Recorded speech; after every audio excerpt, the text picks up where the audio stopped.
Okay. So, Phil, your mother was really the centerpiece of your life because your father really wasn't in it at all. So your mother and your grandmother and your grandfather were your greatest influence. Absolutely. Tell me about your mother. I never knew much about her. Tell me about Lucy. She was a great person that Helen and I talk about it today. We wish she could have lived a little longer. She was 77 years old when she died. We wish she could have lived till she was 90 because we loved her so much, and she was such a good mother. But she was the cafeteria manager at the Little Red Brick School. But she got that job because Mrs. Boss, who was the manager, got sick. And they needed a manager. And Mother held her hand and said, "Hey, I can do this." And they got her a helper, and she got started then. From there, she went to Dunedin Junior High, which is, as you know, south of the Red Brick School.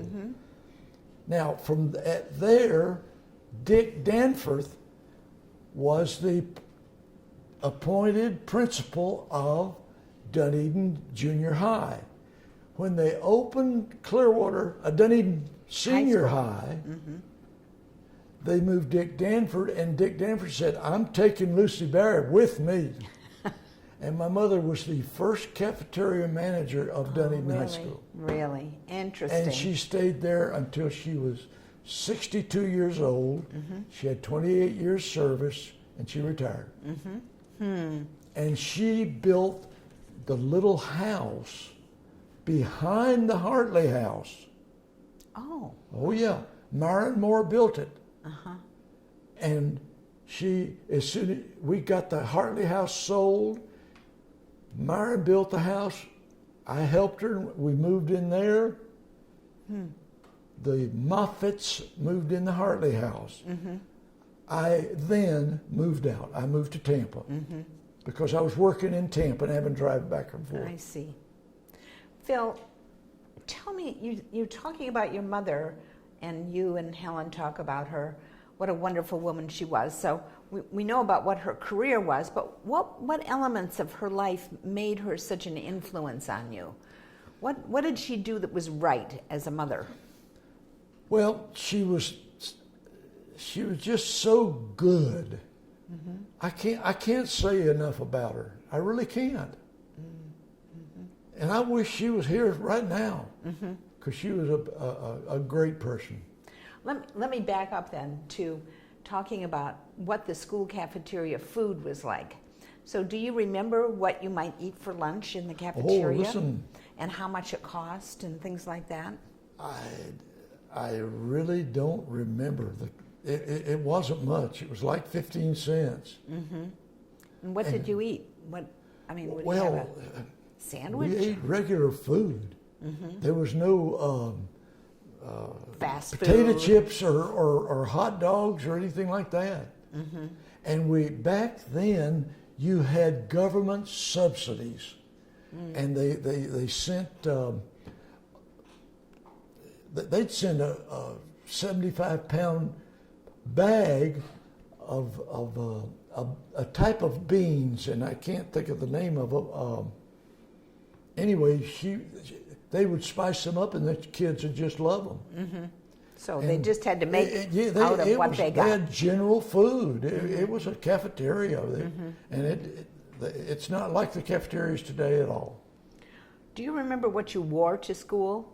Did you get store-bought clothing, or did somebody make your clothing? No. Mother bought little short pants. Well, not short pants, but bought shorts. my pants and shirts. And what kind of shoes did you wear?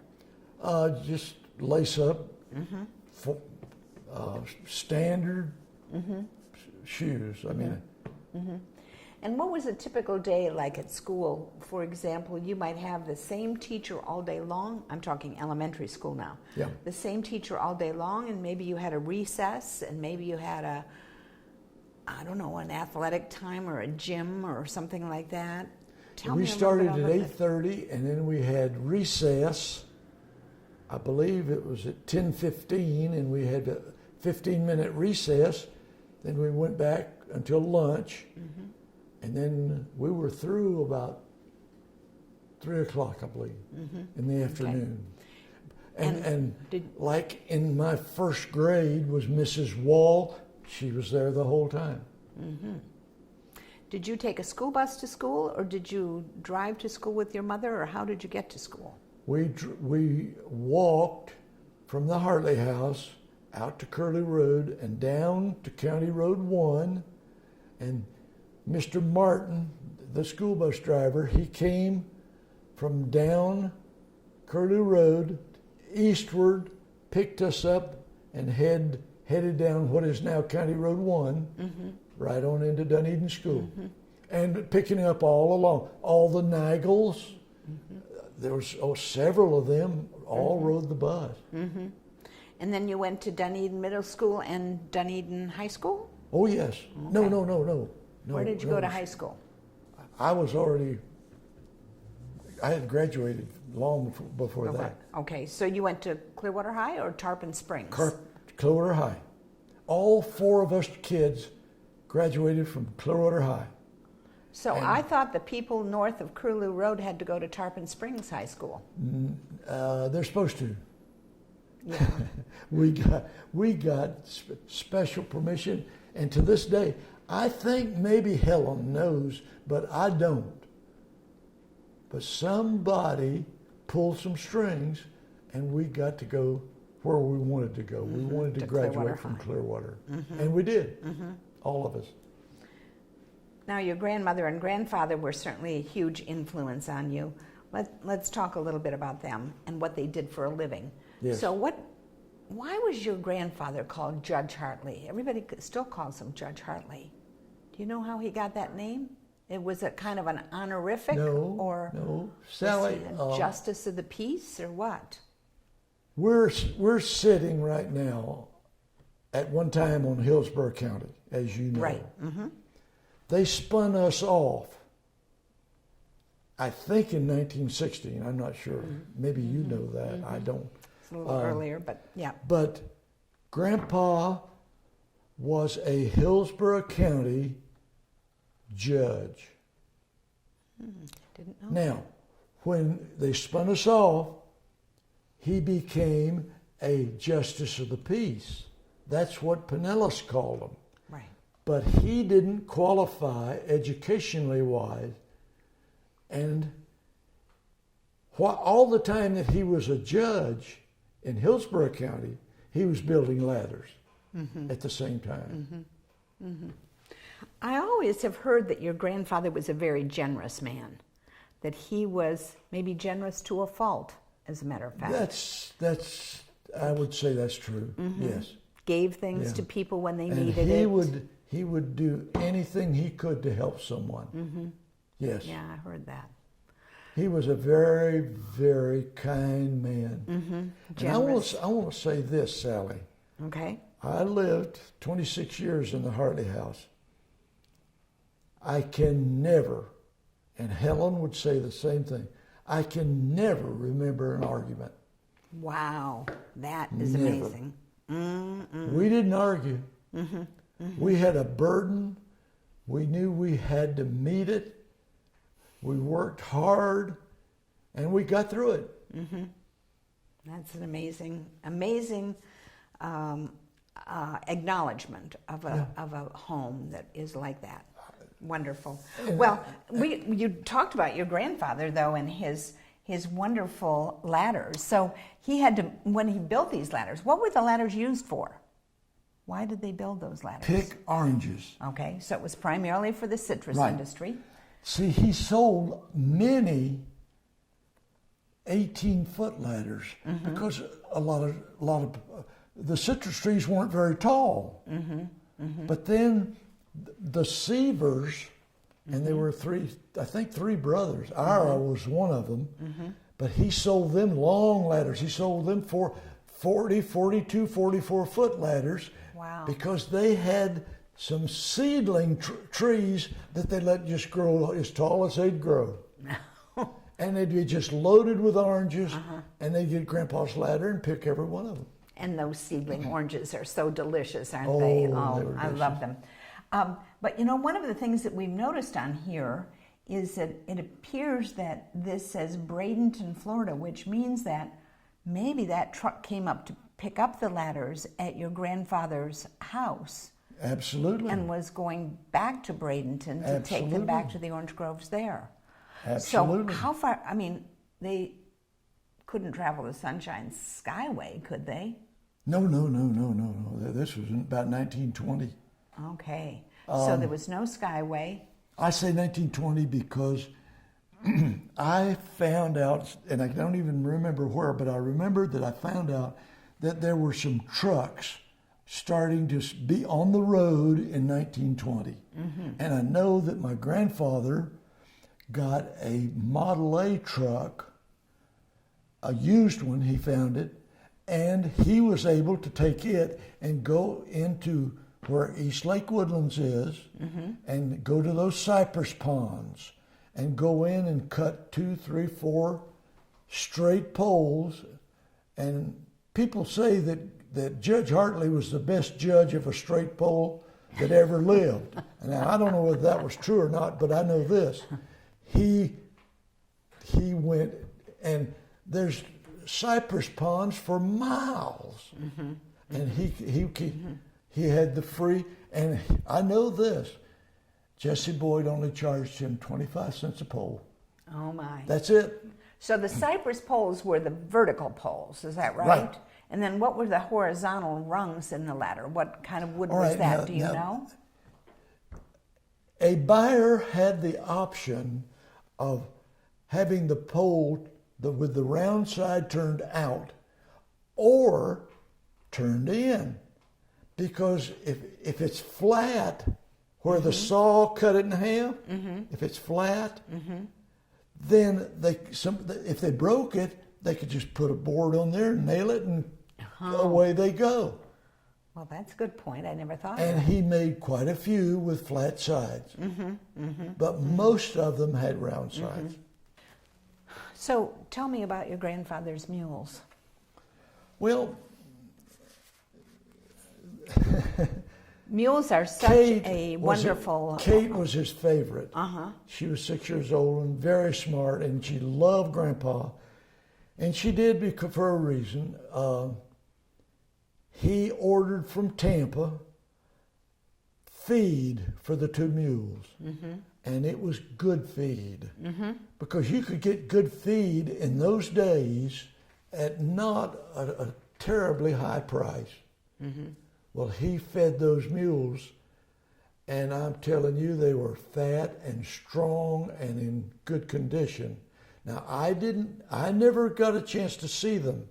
I wasn't born until 35, and they were gone in about 25. But Uncle Orion, he told me, he said, Kate and Jenny, that was their names. He said they loved Grandpa because he fed them good. And, So an almost tragedy happened one time that was related to a storm, was it? yes, it was a tornado. It came off the Gulf from the northwest and just dropped down, and the wind was terrible because they all talked about the terrible wind. 4 oak trees fell, and somehow Kate got underneath them. Well, Grandpa couldn't get them out, so he called all his neighbors, and here they came with crosscut saws, and they sawed and the last oak log that they cut and lifted off of Kate, she popped right up and walked out. It was amazing. And there was Jenny standing there waiting for her because they were very close friends. They were a real pair. Just like a pair. And Grandpa said that all he had to do was just put a little oil on skinny on Oh, the no. skin of Kate's Kate. scratches. Amazing. It is. Amazing. Amazing. Now we're going back That was one of the logs that they cut off Kate. Oh my goodness. Wow. They drug it up in the yard for the kids to play on. Oh, for goodness sake. So who are the people in this picture? Mother, Lucy Barry, Lucy? Clarine Pulaski, she was Clarine Hartley. All these are Hartleys. Of course. Now that's Leonard Hartley. Leonard.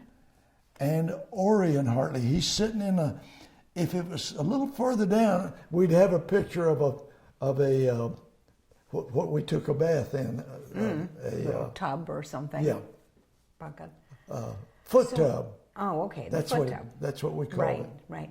So your mother was the eldest of the children. Yes. Of the Hartley children. Right. Right. And Leonard kind of disappeared from the family after he had a little incident with your grandfather, right? That's true. Very true. So he left town never to really be engaged in the family again. I remember him coming back and coming to the Hartley House one time. And I know he didn't come any more than that, because even if I wasn't there, I'd hear about it. Right. So Orion and your mother and Clarine all lived nearby. Oh, yes. I mean, even as yeah. grown-ups. Yes. They And lived Uncle around. Orion never did live very far away. Right. He married Virginia Herndon, whose father was a Baptist preacher. And Aunt Virginia lived to be 96, and she died 2 years ago. That was Orion's wife. Right. I don't want to keep jumping around, but I want to get back to your grandmother, because she seemed to me to be a remarkable woman. One of the things that she had to do, of course, was to keep the house and do all the cooking. And if your mother was working and your children were around and then finally left home and what have you, she still had responsibilities. And in those days, washing clothes wasn't just throwing them in a washer and a dryer, was it? No. So that was a whole different day. Washing clothes was a very, very difficult thing, because it was hard work for three women, because Aunt Clarine and Mother and Grandma, they went down to the north end of the ladder factory, and they had a place there, a heavy-duty bench, and Dick and I had to haul the water to the wash tubs, and there was 3 wash tubs, and then out away from the garage, The ladder factory? away from the ladder factory was a cast iron large wash pot. They boiled Grandpa's overalls because he got them so dirty. They just doing this wouldn't clean them. What kind of soap did they use? Do you remember? No, other than the fact that Mother bought it in Dunedin from Mr. Percival, who had a grocery store, and he had some heavy duty soap. Right. And right. And then, of course, they had to hang the clothes out to dry, right? we had probably 15 wires. Clotheslines to hang them up. because all the way from me through Grandpa went on that thing every Saturday morning early. Okay, that's what I was going to ask you. All right, now at Saturday morning early, as soon as Mother finished all that, she had to go up and get in the car and go buy groceries. She'd get back home at 4 in the afternoon on Saturday, and she had to go in and cook supper with Grandma. Now, Grandma and Mother together cooked all the time.